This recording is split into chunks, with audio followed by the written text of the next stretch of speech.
And now, please do not get offended, but I have to tell you this, okay? One time, not one time, all of the times, I teach in Mechina. So sometimes we get these people that pretty much found out last week they're Jewish, okay? And you're teaching something, and suddenly they start arguing. I'm like, what? Literally, he found out last week they're Jewish. No, he, she, And I'm like, you're arguing with me? I mean, not because of me, but like, for real, you're arguing? And then they always tell me, I don't agree with this. I don't like this. Now imagine you go to your doctor and your doctor sends you a medication. And you say, I don't agree with this. I don't like it. Well, he's going to look at you as like, are you drunk? You don't agree with me?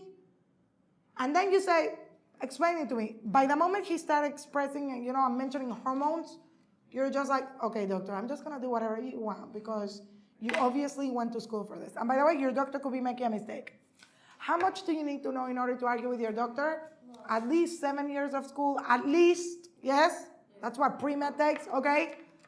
How much do you need to go to school for in order to know everything that God knows? Your whole entire life, and even then it's not enough, then you could come and argue. You understand? You can't argue, you've known this for 2 days. But then at the same time, when someone is arguing, and again, it's not because they're arguing with me, but at least learn and then argue. I look at them and I think to myself, like, again, without offense, I'm like, who do you think you are? Did you ever realize how arrogant we are in this generation? People tell me all of the time, I don't agree with it. I don't get it, so it doesn't make sense. Wait, if you don't get something, it's because it doesn't make sense? Who are you? You ever realize this? How arrogant can we be that we judge the entire world from what we understand? You know how limited that is? You know how limited, how small our perspective is? Who are you? Who am I? Who's no one? You're no one.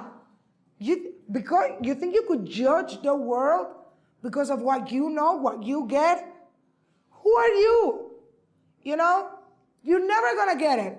You're not even halfway there. I remember in Panama, now everyone goes to college, but when I was younger, women didn't used to study that much. If they ever look at this, they're gonna choke me. But whatever. Now they go to study much more because you wanna go party. They'll go to Boston. Anyone from Boston? Okay, fine. American University. So the point is, in my years, lots of girls didn't used to study. Like from my whole grade, only 5 girls have degrees. And that's pretty much because either they were not Panamanian or they did not get married very young. Okay? But lots of people don't have degrees. Now everyone gets a degree, but like it didn't used to be like this.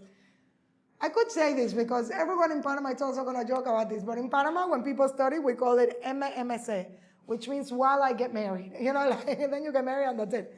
And then people that still study, they would call it MMP, like while I get pregnant. Whatever, but it doesn't matter. But now more people study. The point is, there was this girl that's younger than me.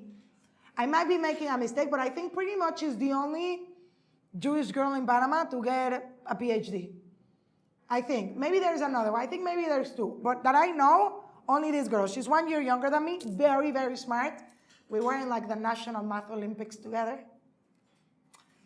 But I won. Don't tell me. I'm joking. You're very smart. The point is, her dad is Israeli, so he paid for college even before they were born. I don't know what. So like, okay, they all went to college. Her sister was with me in school, so she also went to college. She has a master's. That's impressive. Okay, but the point is, they went to college. So now, she finished her like PhD in Cambridge. That's like big. Who's British here? No one. No representatives. She finished her PhD in Cambridge, which is like Ivy League from England. The point is, when she finished her PhD, she published this like she took a picture of her thesis and posted it on Facebook, okay? She started something with biomedics, something, like one of these weird names that you don't even know how to pronounce it, okay? So she published the first page of her thesis, it had the titles. So everyone is like commenting, amazing, congratulations, mazal tov. You know what else everyone commented?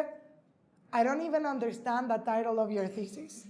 This is what everyone else commented, like, I don't think most people could even pronounce it. You know what I'm talking about? Something weird, that's what I'm saying. I don't think people could pronounce this, right? But the point is, I looked at that, and then I realized that's exactly how we look in front of God. Not only can I not pronounce the title, I cannot even spell the syllables. Who am I? Like, I don't know anything. You know? How arrogant. We live in such an arrogance. I can't stand the arrogance of our generation. Who do you think you are? You don't even understand the title of the thesis.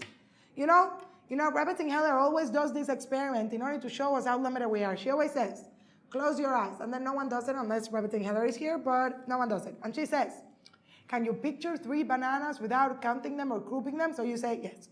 Then she says, now, picture 5. Can you picture them, 5 bananas without grouping them? So most people could do it, some people can't. Then she says, picture 10. Can you picture 10 bananas on the spot without counting them or grouping them? No one can. You can't even picture 10 bananas. You think you're going to understand God? You can't even picture 10 bananas. Imagine in your head 10 bananas without counting them or grouping them. Can you picture them right away? No. 10 bananas. To be 10. Right?